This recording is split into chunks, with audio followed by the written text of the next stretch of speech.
In a garage, Charlie's repairing the plane that his wife Sarah gifted him on his birthday. Sarah interrupts him to tell him she's leaving soon for a business conference in London. She invites him to come with her again, but Charlie turns her down because he has lots of work.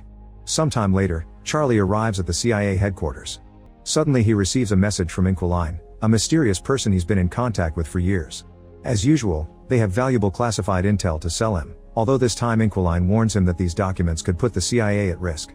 Charlie tries to guess their location and says Istanbul, but Inquiline brushes him off. Afterward he works on analyzing the material, but surprisingly not even a genius man like him can crack the code.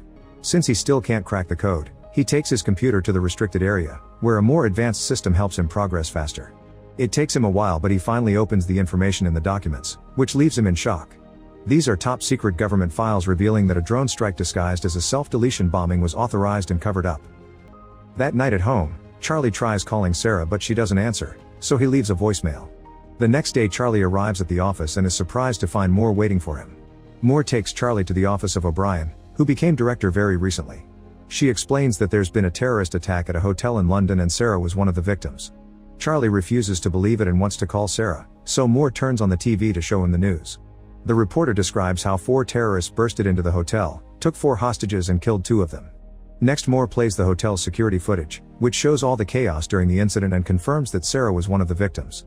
When Charlie goes home, he finds dozens of reporters waiting for an interview and the police trying to keep them back. He can't believe the terrorists could have slipped past the thousands of security cameras in London, not to mention they drove into traffic.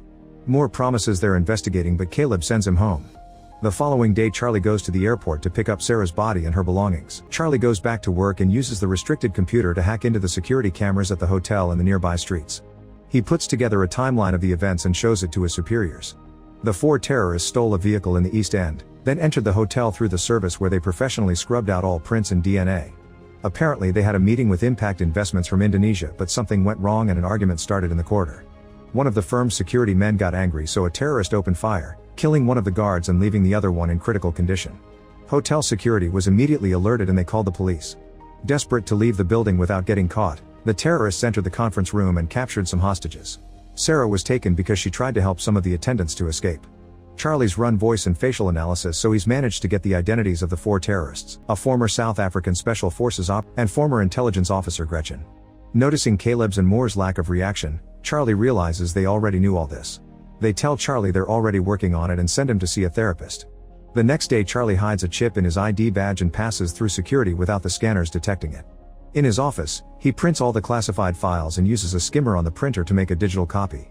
That night Charlie goes to a bar and keeps staring at a jukebox. The following morning Charlie confronts his superiors again using the printed files. He lists all of Moore's dirty missions, like bombing a Syrian hospital and striking an Allied base in Yemen, which killed thousands of civilians. He threatens to take everything to the director and reveals that he's triggered a dead man switch. If he doesn't enter a code every 5 hours, the evidence will be sent to the most important news outlets. In exchange for his silence, Charlie asks for full CIA training, fake passports, cash, a gun, and intel on Sarah's killers. After the meeting, Charlie returns to his car and throws up because of the stress. In the office, Moore says that the dead man switch is a bluff, but Caleb points out they can't risk it. They'll search for the trigger if it's indeed a bluff, then they can arrange a deadly accident during training.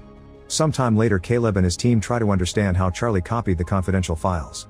They discuss the possibility of a skimmer, which wouldn't work on their secured computers but could be used on a printer. Charlie could have sent the files to the printer and used a magnetic strip to copy the data. Searching security footage they confirm that Charlie bought a magnetic strip at a store, but they still can't tell how he took it in and out of the building. The team also searches Charlie's house and eventually discovers he went to a certain bar twice. They go to the bar to search it and find an ABBA CD under the jukebox. Caleb chooses that CD in the jukebox catalog and only noise can be heard, so they take out the CD that Charlie left behind. Meanwhile Charlie arrives at a CIA training facility. They start at the shooting range, but unfortunately Charlie isn't a good shooter. He needs to get really close to the target to shoot the right spot. However, when it comes to making bombs, Charlie works outstandingly fast, impressing Henderson. Next Charlie needs to learn his new identity, so Henderson harasses him and throws him around so Charlie can still recite his new information even under pressure. Lastly, they get the new passports done. That night Henderson goes to Charlie's room and tells him he isn't a killer, but Charlie insists he wants justice. Then Henderson pulls out a gun and gives it to Charlie, asking him to aim at his chest. Charlie's hands won't stop shaking and he ends up lowering the gun. At the office, the agents spend several hours decrypting the information in the CD until they discover that Charlie had been bluffing about the dead man's switch. They immediately inform their superiors, unaware that Charlie is spying on them. It turns out that the chip he hid on his badge was actually a bug that he planted on the files he gave to his bosses. Moore immediately calls Henderson and tells him to arrest Charlie, however he's already escaped. After hanging up, Moore finally sees the bug on the files and talks to Charlie directly to tell him this is treason. Charlie gets rid of his earpiece before boarding a plane. Once Charlie reaches London, he goes through customs and starts making his way to Paris. His fake passport appears in the CIA's computer, so Moore sends Henderson after him. In Paris, Charlie rents a hotel room near the restaurant where Gretchen is frequently seen. Eventually she shows up and is close enough for him to start tracking her phone. Charlie then spends the day outside Gretchen's building and waits until she's gone. When a tenant comes out, he uses the chance to get inside. Then he follows an online video to pick the lock of Gretchen's place. Charlie begins searching the apartment and takes pictures of Gretchen's schedule. He also finds a gun in a drawer, so he decides to keep it. At that moment his tracker warns him that Gretchen is coming back, so he rushes to the stairs to wait for her. However, when she finally comes home, he can't pull the trigger. Feeling disappointed, he rushes back to the hotel and pretends Sarah is waiting for him. After calming down, he takes a close look at the pictures and learns that Gretchen has been going to the hospital often. Hacking into her health history reveals she has allergies. The next morning, Charlie buys tons of flowers. Then he waits at the cafe until he sees Gretchen and follows her to the hospital. Gretchen is going through some tests, but the doctor notices that the computer screen is malfunctioning, so he leaves the room to request help. Charlie comes in dressed as a doctor and locks Gretchen inside the machine. She starts to panic, but Charlie ignores her while filling the chamber with pollen. The doctor and a nurse hear the noise, but the door is locked too. Gretchen starts to get weak because of her allergies, and Charlie says he'll help if she tells him where to find Horst, since he's the one who shot Sarah. The allergies don't let Gretchen talk, so Charlie opens the chamber, only for Gretchen to push him against the desk. They start fighting all over the room, throwing each other against every piece of furniture. Charlie takes out his gun, but Gretchen brings him down and opens the door to finally run away. A desperate Charlie follows her to the street, but before he can shoot, Gretchen is struck by a car. Horrified by the body, Charlie forces himself to come closer to grab her phone. Then he runs away and throws the lab coat in the trash. At the hotel, he washes off all the blood and packs his things. That night he goes to the bus station and buys a ticket for Marseille. Soon the news of Gretchen's death reaches the CIA. O'Brien questions more about this, and he only says that Gretchen appears to have been killed by one of their own. That night Charlie goes to a bar and drinks a lot to drown the guilt he feels over Gretchen's death. He thinks he sees Sarah dancing, but a closer look reveals it's a woman that looks like her. Then Charlie notices Henderson approaching him and panics. He pushes people until he manages to leave the bar and runs through the streets until he finds a different bar to hide in.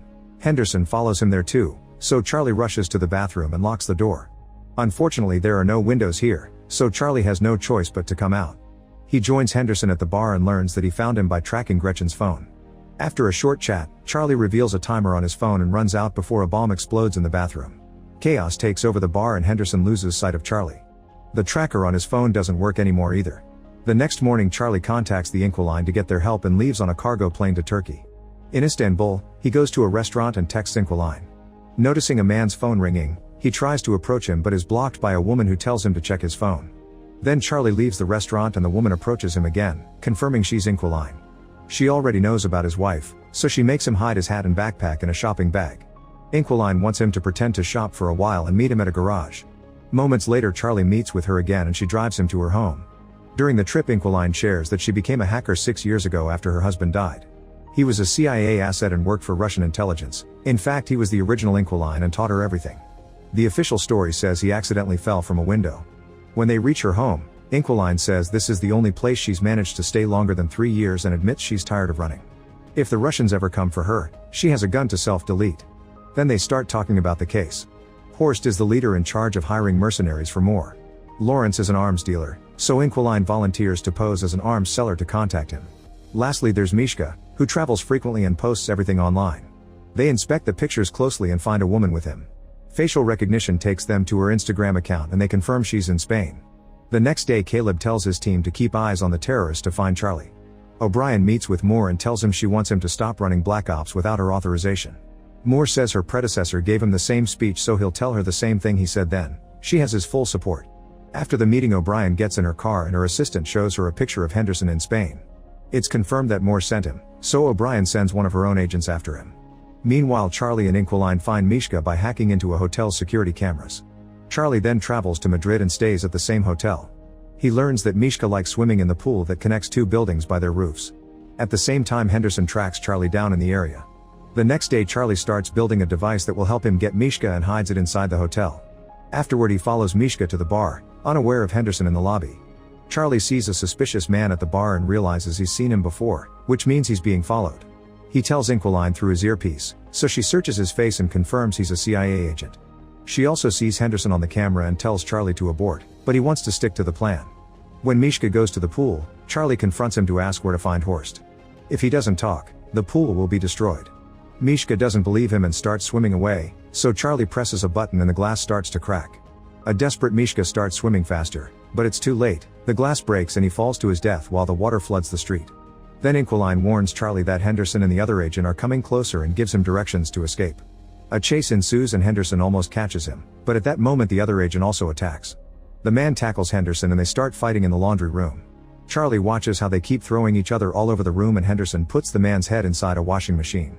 The agent pulls out a gun and shoots Henderson, only for him to steal the gun and shoot him back. Then Charlie comes inside and wonders if he should help them, but Inquiline reminds him to run away. The next day O'Brien brings Moore to her office and asks about Charlie. Moore says he's on bereavement leave and she lets him go before revealing she's got footage from the hotel. Meanwhile Caleb and his team look at the same footage and realize Charlie had help. They look at Charlie's encrypted chats and finally find the messages from Inquiline. After a long search, they discover the file of the dead agent known as Inquiline and guess that his wife must have taken over. That night Charlie and Inquiline agree to sleep next to each other just for company. However, they're woken up by Inquiline's bird screeching and they see a bunch of agents approaching on the security cameras.